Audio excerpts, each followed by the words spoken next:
स्वागत है आपका अपने YouTube चैनल स्टडी पॉइंट 1257 पर। दोस्तों, आज की वीडियो में हम बात करने वाले हैं FLN के बारे में। जो दोस्त हमारे चैनल पर पहली बार आए हैं वह चैनल को सब्सक्राइब कर लें और घंटी वाला बटन दबाकर नोटिफिकेशन ऑन कर लें, ताकि जो भी हमारी नेक्स्ट वीडियो आए वो सबसे पहले आप तक पहुंचे। दोस्तों, इस वीडियो में आप टेस्ट भी लगा सकते हैं कि आपके कितने सही प्रश्न होते हैं। देरी किए हम वीडियो शुरू करते हैं। तो प्रश्न नंबर 1 है, FLN का पूरा नाम क्या है? तो आपके पास यहाँ पर 4 ऑप्शन है। ऑप्शन नंबर ए है fundamental learning and numeracy, B है फाउंडेशनल लिटरेसी एंड न्यूमरेसी, तीसरा है फाउंडेशनल लिटरेली एंड न्यूमरेसी और चौथा है D fundamental literature and numeracy. तो दोस्तों, हमारा जो राइट आंसर है वो है ऑप्शन नंबर बी। FLN का पूरा नाम है फाउंडेशनल लिटरेसी एंड न्यूमरेसी। प्रश्न नंबर 2, FLN में किन कक्षाओं को शामिल किया गया है? तो जो FLN कार्यक्रम लॉन्च हुआ है वो कौन सी कक्षाओं के लिए है? तो आपके पास यहाँ पर 4 ऑप्शन है। ऑप्शन नंबर ए है कक्षा 1, 2 व 3 के लिए। ऑप्शन बी है कक्षा 2, 4 और 5 के लिए। ऑप्शन सी है कक्षा 1, 2 व आंगनवाड़ी के लिए। और ऑप्शन डी है कक्षा 1, 2, 3 व आंगनवाड़ी। तो दोस्तों, हमारा जो राइट आंसर है वो ऑप्शन नंबर डी। जो FLN कार्यक्रम है वो कक्षा 1, 2, 3 व आंगनवाड़ी कक्षाओं में लागू हुआ है। प्रश्न नंबर 3 है, FLN में कक्षा 1 के लिए क्या लक्ष्य निर्धारित किए गए हैं? तो कक्षा वाइज इसमें लक्ष्य निर्धारित किए गए हैं। तो कक्षा 1 के लिए क्या लक्ष्य हैं? तो आपके पास 4 ऑप्शन है। ऑप्शन ए है 4-5 सरल शब्दों वाले वाक्य पढ़ना। ऑप्शन बी है 99 तक की संख्या पढ़ें। ऑप्शन सी है सरल जोड़ व घटाव कर पाएं। और ऑप्शन डी है ये सभी। तो जो दोस्तों हमारा जो राइट आंसर है वो है ऑप्शन नंबर डी। तो कक्षा 1 के लिए जो लक्ष्य निर्धारित किए हैं वो ऊपर वाले 3 ऑप्शन हैं, ये सभी हैं। प्रश्न नंबर 4, NEP 2020 के अनुसार प्रौढ़ शिक्षक ढांचे को विकसित करने की जिम्मेदारी निम्नलिखित में से किस संगठन को दी गई है? तो हमारे पास 4 ऑप्शन है। ऑप्शन नंबर ए है MHRD, option number B NCERT, option number C NCTE और ऑप्शन नंबर डी NIEPA। तो जो हमारा राइट आंसर है वो है ऑप्शन नंबर बी NCERT। तो NCERT का फुल फॉर्म है national council of education research and training. तो जो प्रौढ़ शिक्षक ढांचे को विकसित करने के लिए जिम्मेदारी दी है वो NCERT को मिली है। प्रश्न नंबर 5, राष्ट्रीय शिक्षा नीति 2020 के अनुसार अधिगम डैश होना चाहिए। कैसा होना चाहिए? तो ऑप्शन नंबर ए है विषय वस्तु अभिमुखी, बी है पाठ्य पुस्तक केंद्रित, सी है प्रयोगात्मक और डी है व्यवहारात्मक।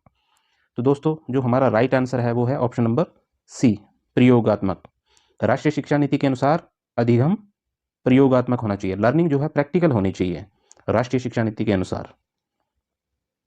प्रश्न नंबर 6 है, FLN में निर्धारित लक्ष्य कब तक प्राप्त करने हैं?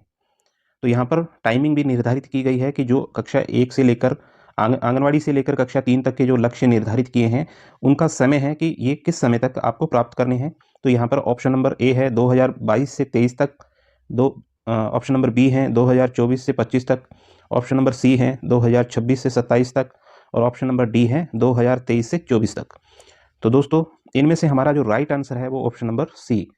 तो जो FLN के जो लक्ष्य निर्धारित किए हैं वो है 2026-27 तक के लिए, इनको उस समय के अंदर इनको अचीव करना है। प्रश्न नंबर 7 है हमारा, FLN में निर्धारित लक्ष्य कितनी वर्ष के बच्चों के लिए हैं? जो निर्धारित लक्ष्य हैं वो कौन सी आयु वर्ग के बच्चों के लिए हैं? तो हमारा जो प्रश्न नंबर 7 है उसमें 4 ऑप्शन है। ऑप्शन नंबर ए है 2 से 9 वर्ष के बच्चों के लिए, ऑप्शन नंबर बी है 3 से 8 वर्ष के बच्चों के लिए, ऑप्शन नंबर सी है 4 से 10 वर्ष के बच्चों के लिए और ऑप्शन डी है 3 से 9 वर्ष के बच्चों के लिए। तो जो हमारा सही आंसर है वो ऑप्शन नंबर डी, जो 3 से 9 वर्ष के जो बच्चे हैं उनके लिए ये लक्ष्य रखे गए हैं। प्रश्न नंबर 8, शिक्षा मंत्रालय द्वारा किसके तहत कार्य करने का सुझाव दिया है? जो हमारा शिक्षा मंत्रालय है वो किसके तहत कार्य करने के लिए सुझाव दिया है? तो 4 ऑप्शन है दोस्तों। ऑप्शन नंबर ए है लक्ष्य के तहत, ऑप्शन नंबर बी है चुनौती के तहत, ऑप्शन नंबर सी है मिशन के तहत, और ऑप्शन नंबर डी है निर्देश के तहत।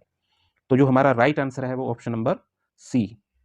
तो मिशन के तहत जो FLN है उसको प्राप्त करना है। जो शिक्षा मंत्रालय ने इस प्रोग्राम को एक मिशन के तहत लॉन्च किया है, मिशन मोड पे लागू किया है। तो ऑप्शन नंबर सी जो है हमारा बिल्कुल राइट आंसर है। प्रश्न नंबर 9, बुनियादी साक्षरता के मुख्य घटक कौन से हैं? तो दोस्तों 4 ऑप्शन है FLN। तो इसमें L की बात की गई है, लिटरेसी की बात की गई है। बुनियादी साक्षरता के मुख्य घटक कौन से हैं? तो ऑप्शन नंबर ए है मौखिक भाषा विकास, ध्वनि बोध, ऑप्शन बी है समझ के साथ धारा प्रवाह, शब्द भंडार, ऑप्शन सी है डिकोडिंग, लेखन, पढ़ने की आदत, और ऑप्शन डी है सभी। तो दोस्तों जो हमारा राइट आंसर है वो ऑप्शन नंबर डी, ये सभी जो हैं बुनियादी साक्षरता के घटक हैं। तो प्रश्न नंबर 10 की हम बात करें तो राष्ट्रीय साक्षरता नीति के तहत पुरानी शैक्षणिक नीति क्या है? जो हमारी पुरानी जो एजुकेशन पॉलिसी है वो क्या थी? तो ऑप्शन नंबर यहाँ पर 4 ऑप्शन दे रखे हैं। ऑप्शन ए है 10+2, ऑप्शन बी है 9+3, ऑप्शन सी है 8+4, और ऑप्शन डी है 11+1। तो दोस्तों जो हमारा राइट आंसर है वो ऑप्शन नंबर ए, जो पहले पुरानी जो शैक्षणिक नीति थी वो 10+2 थी। तो आगे बढ़ते हैं। प्रश्न नंबर 11 है राष्ट्रीय साक्षरता नीति के तहत नया शैक्षणिक ढांचा क्या है? तो जो नई NEP 2020 जो लॉन्च हुई है वो कौन सी नीति के तहत है? तो यहाँ पर 4 ऑप्शन है।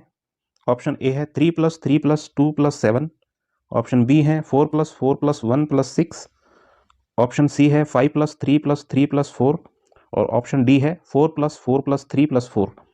तो दोस्तों हमारा जो राइट आंसर है वो है ऑप्शन नंबर सी, 5+3+3+4। ये नया शैक्षणिक ढांचा है। प्रश्न नंबर 12 की बात करें तो राष्ट्रीय शिक्षा नीति को कितने चरणों में बांटा गया है? तो यहाँ पर 4 ऑप्शन है। ए 2 चरणों में, बी 3 चरणों में, सी 5 चरणों में, और डी 4 चरणों में। दोस्तों हमारा जो राइट आंसर है वो है ऑप्शन नंबर सी, 5 चरणों में इसको बांटा गया है। नेशनल लेवल का नेशनल, उसके बाद में फिर आता है स्टेट, फिर स्टेट के बाद आता है डिस्ट्रिक्ट, डिस्ट्रिक्ट के बाद आता है ब्लॉक, और ब्लॉक के बाद आता है फिर स्कूल। तो ये 5 जो चरण हैं राष्ट्रीय शिक्षा नीति के हैं जो 5 चरणों में बांटा गया है। प्रश्न नंबर 13 है राष्ट्रीय शिक्षा नीति 2020 किसकी सिफारिश करती है? तो यहाँ पर 4 ऑप्शन है। बहुभाषावाद, ऑप्शन बी है एक भाषावाद, ऑप्शन सी है पाठ्यक्रम का मानकीकरण, और ऑप्शन डी है आंकलन का मानकीकरण। तो किसकी सिफारिश करती है? तो हमारा जो राइट आंसर है वो ऑप्शन नंबर ए, मल्टीलिंगुअल की यहाँ पर बात की गई है, बहुभाषावाद की बात की गई है बच्चे।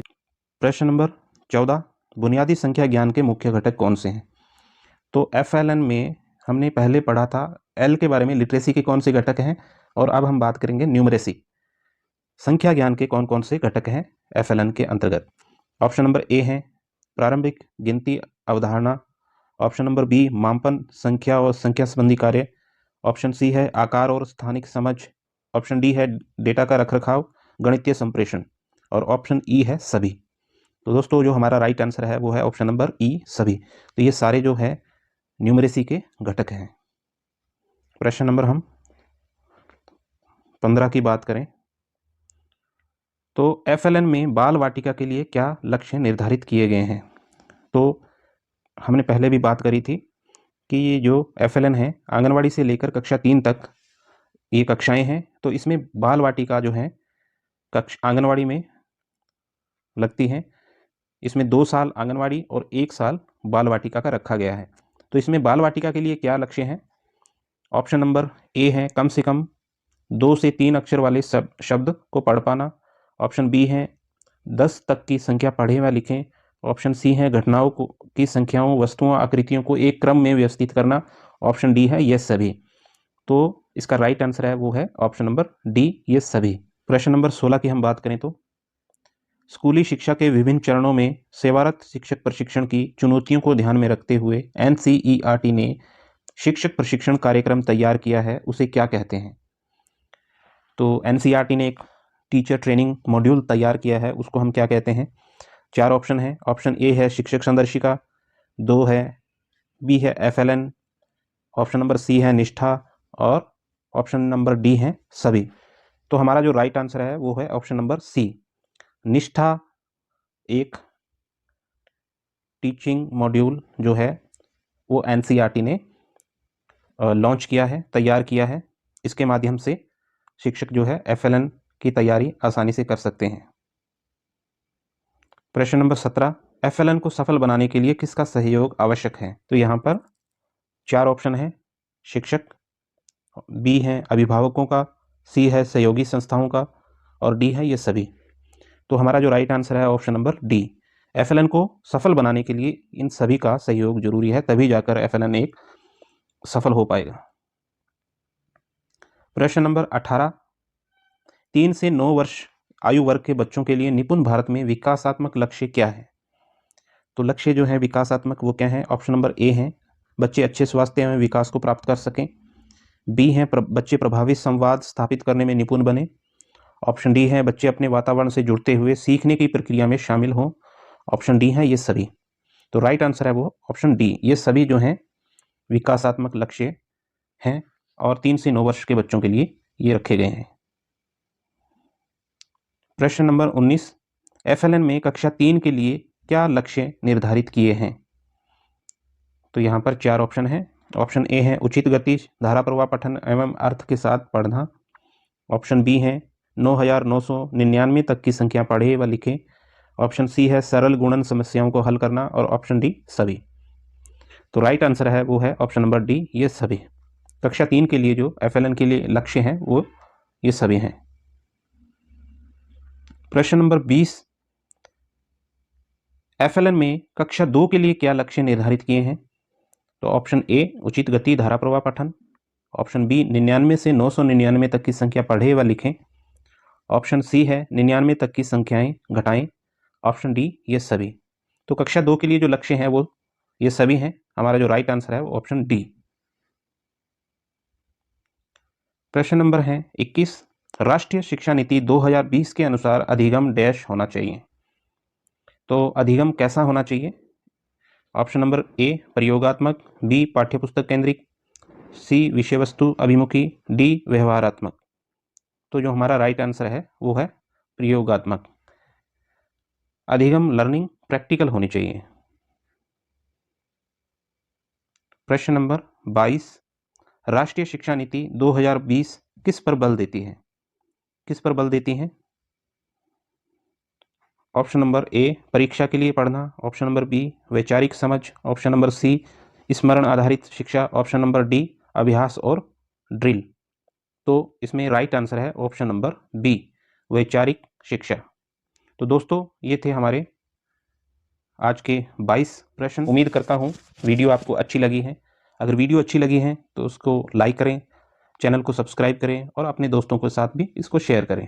धन्यवाद, मिलते हैं नेक्स्ट वीडियो में।